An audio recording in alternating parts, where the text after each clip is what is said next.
मनुष्य सभ्यता के आदिकाल से ही यह सोचता आया है कि धरती पर जीवन कहां से आया है। आखिर ये तरह तरह के जीव जंतु कैसे बने, पृथ्वी पर जीवन की शुरुआत कब और कैसे हुई। यह सभी सवाल विज्ञान की अनसुलझी पहेलियों में से एक हैं। इन सवालों का जवाब जीवन को लेकर हमारा समूचा दृष्टिकोण बदलने में सक्षम है। नमस्कार दोस्तों, स्वागत है आपका हमारे चैनल इंटर वाइल्ड पर एक बार फिर से। पृथ्वी पर मानव की वर्तमान प्रजाति 3.5 लाख वर्ष पूर्व आई थी। इसका पता लगाने के लिए वैज्ञानिकों ने 2300 से 3000 वर्ष के बीच दक्षिण अफ्रीका में रहने वाली 7 लोगों के जीनोम यानी जीवों के जीन का समूह का अध्ययन किया है। शोधों में मिली जानकारी के अनुसार मानव प्रजाति के विकास के इतिहास में दक्षिण अफ्रीका क्षेत्र का अहम योगदान रहा है। 2300 से 1800 वर्ष पूर्व रहने वाले 3 व्यक्तियों के जीनोम से पता चला है कि वे खोएसान ग्रुप अफ्रीका में रहने वाली मानव की जाति के वंशज रहे होंगे। वहीं 500 से 300 वर्ष पूर्व रहने वाले 4 लोगों के जीनोम अभी दक्षिण अफ्रीका में बांटू बोलने वाली जाति से संबंधित मिले हैं।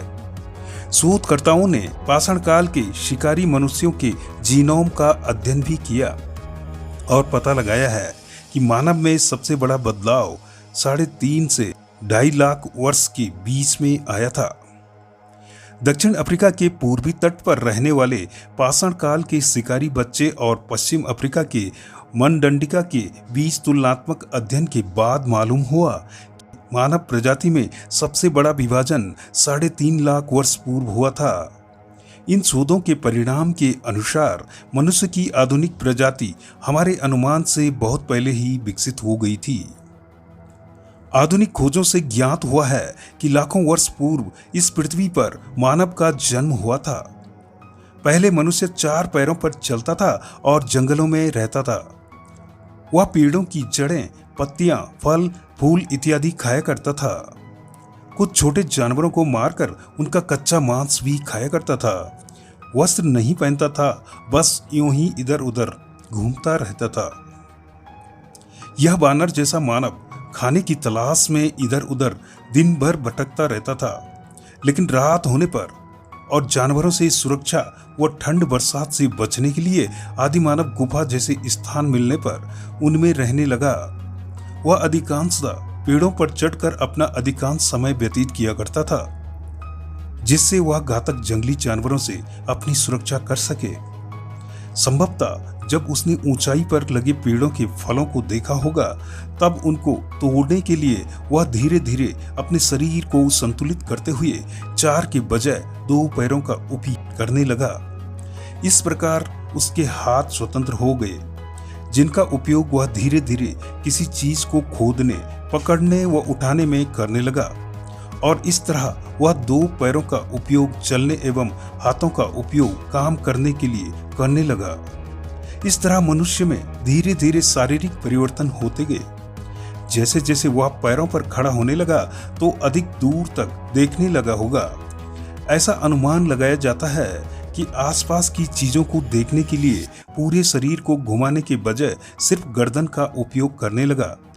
हाथों का उपयोग पेड़ों की टहनियां पकड़कर फल तोड़ने, खाना लाने, खाना खाने के लिए करने लगा।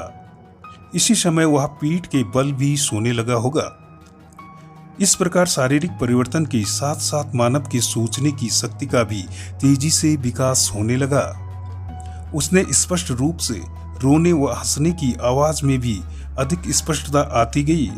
निरंतर आते परिवर्तन के द्वारा जब मनुष्य अपनी मूलभूत आवश्यकताओं जैसे भोजन, आवास व सुरक्षा के बारे में सोचने लगा होगा, भोजन की तलाश में घूमते रहने के साथ साथ वह अब भोजन इकट्ठा भी करने लगा और जंगल में जानवरों से बचाव करने के लिए लकड़ी, जानवरों की हड्डियों, सींगों, धारदार नुकीले पत्थरों का प्रयोग भी करने लगा।